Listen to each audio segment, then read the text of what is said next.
Hello, how are you? It's great to be back with you once again. You know, as we begin to think about goals and dreams, Paul and I are going to cause you to look at and revisit a variety of things that we talk about. Why? Because faith comes by hearing and hearing and hearing, and different ways and different approaches and different strategies to get underneath the stuff that's been put on us by life. And I want you really right now, once again, to start thinking about your goals and about your dreams. And as you begin to envision them, one of the things that I think that's very important that we have to always go back to, as you look at your goals and dreams, and I want you to expand them, and it's very important to realize that I found that most people fail in life, not because they aim too high and miss. Most people fail in life because they did just like I did for so many years. They aimed too low and hit. They didn't believe in themselves. So I want you right now, as we begin to think about the lessons and all the things that you've experienced and all of the comments and stories and strategies and lessons that you've had, I think it's time to revisit and look at your goals and dreams, and let's raise the bar. I remember as a kid, we would be in the backyard and we would play jump, and somebody would get on one side of the stick, my sister and then my brother, we would run and we'd jump over it. And then they say, raise it up a little bit higher. We have to back up and we would run and we'd jump over it again. And then we say, raise it up a little higher. And the higher it got, we had to begin to change our approach and how we're going to get over the bar. And that's the same thing in life. And so right now, I want you to think about your goals and dreams. As you begin to raise them a little higher, and I want you to say with me, it's possible. It's possible. You know, the easiest thing that I do is speak and train people how to speak. Go into prisons and juvenile detention centers and to high schools and colleges. Speak before thousands of people. I can do that in my sleep. Let me share with you the most difficult thing I've ever done in my life. And it took me years to do. And that was to believe that it was possible. To believe that I can do it. Given my circumstances, born in an abandoned building on a floor, being adopted, being labeled educable mentally retarded, failing twice in school, no college training, never worked for a major corporation. To believe that I had something of value to say, that somebody would want to listen to me, to believe that somebody would pay me to talk to them. Have you ever thought about something you wanted to do and you talk yourself out of it? I remember going to see Zig Ziglar, who I consider the #1 motivational speaker on the planet, and Dr. Norman Vincent Peale when he was alive, and Robert Schuller. I used to see them, and I would be so pumped up and inspired after hearing Jim Rohn, who recently passed, one of the great motivational speakers of all time, and Charlie Tremendous Jones. And I would go to my car pumped up, saying, yes, yes, yes, I can. And then after a while, my mental conditioning would kick in. And it would say, Les Brown, you can't do that. You don't have a college education. Les Brown, you can't do that. You don't even know who your parents are. Les Brown, you can't do that. You failed twice in school. Come on. You ever thought about something you wanted to do and you talk yourself out of it?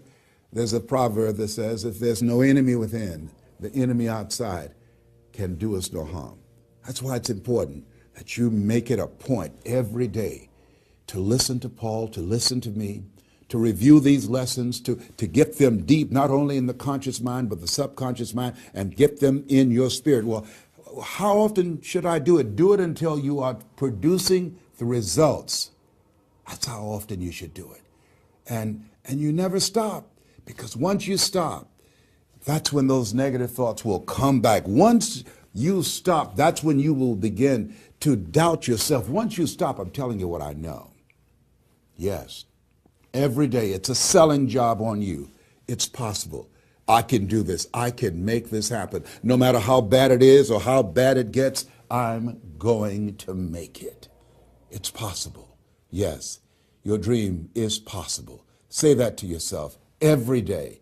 Feed your mind with words that you write and words that you hear and words that you speak to yourself. Feed your faith, and your doubts will starve to death. Say to yourself, it's possible. It's possible. It's possible. Even when you have no evidence to point to, say to yourself, It's possible. There's nothing as powerful as a made-up mind. It's a struggle sometimes to do that, especially when you have people around you telling you that it's not possible, that you can't do it. And they're constantly pointing out your failures of the past, constantly reminding you of all of the things that you don't have going for you. I'm reminded of the story of two little boys that were playing on some ice during the winter. And as they got further out on this ice, one fell through the thin ice. And so the little fellow that was still on top of the ice, he was trying to save his little buddy. And he couldn't reach him. He was trying to pull him. He could see him through the thin ice as he got further away from him, struggling. And he couldn't reach him, and he's trying to break the ice, and he couldn't do it. And he looked around, and he saw a tree in the distance, and he ran, and then he got up on the tree, and he pulled and broke down an enormous-sized branch and came back and savagely began to beat that ice and broke it. And miraculously, he saved his friend. And when the paramedics came, and they were able to revive this little boy, they were scratching their heads. They're trying to figure this out. Said, how could this little pruny fellow go up in a tree and break off a branch this size and then come back and beat and break the ice and save his friend? They thought it was just miraculous. It was baffling. And an old guy who was there said, I can tell you how he did it. And they said, how? How did he do it? And he said, there was no one here to tell him that he couldn't do it. Whoa. What could you do? What could I do? What could all of us do if we did not have the naysayers in our lives? That we believe naively, like that little boy, that it was possible. What would you do if failure was not on the table? Do you realize that 87% of people allow the fear of failure to outweigh their desire to succeed because they've been convinced by the evidence, by being practical, by being logical, by being realistic. I did that. Leslie, yes. You're going to speak for corporations? Yes. Leslie, do they have a college education? Yes. Do you? Wesley, you know that I don't have a college education. Leslie, are these people experienced? Yes. Are there people with PhDs and MBAs that they could choose rather than choose you? Yes. So you don't have a college education. You have no experience. You're talking about becoming a speaker, and they're going to reach over people with PhDs and MBAs and years of experience and choose you. Are you being realistic? Come on, Leslie. Come on, Leslie. You can't do this. My brother, he's a wonderful person. And he constantly reminded me that I couldn't do what I'm doing now. But that really wasn't the bad part.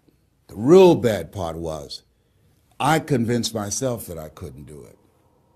Not only because of those things that he pointed out, being practical and realistic, but also that within myself, I didn't believe what Mike Williams, my mentor, said was possible for me. Have you ever had somebody who believed and saw something for you that you didn't see for yourself?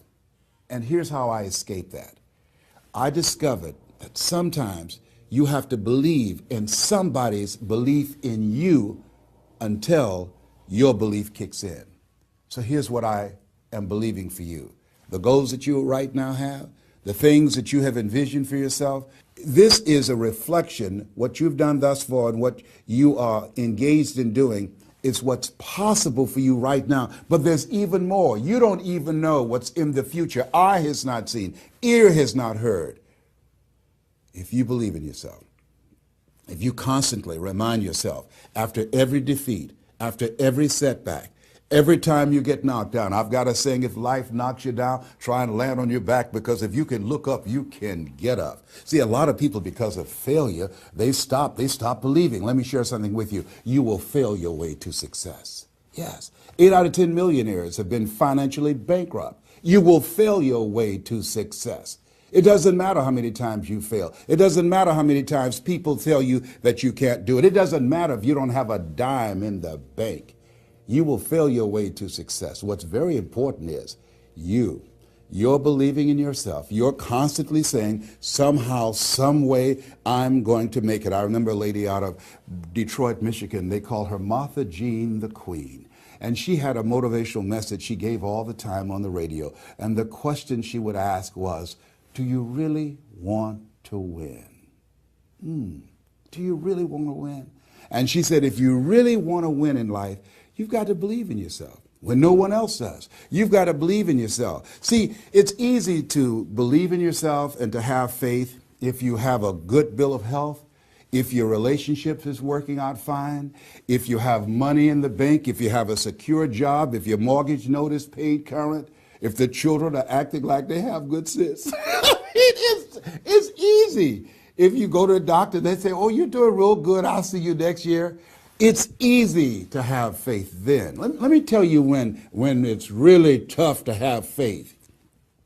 When you lose your job, when you lose your retirement, when you go to the doctor and they look at you and say, you have cancer. Cancer is the most feared word in 7 different languages. That's when it's tough to have faith then. And that's when you need to call on your faith then. They said faith is the oil that takes the friction out of living. That's when you need to believe in yourself then and judge not according to appearances and say to yourself, it's possible. It's possible. I can make it. It's possible. I'm going to get through this. It's possible. I'm not going to allow this to get the best of me. Yeah. I don't know what you're up against. I don't know what you're facing, but here's what I do know. You've got something special. You've got greatness in you. And I know it's possible that you can live your dream.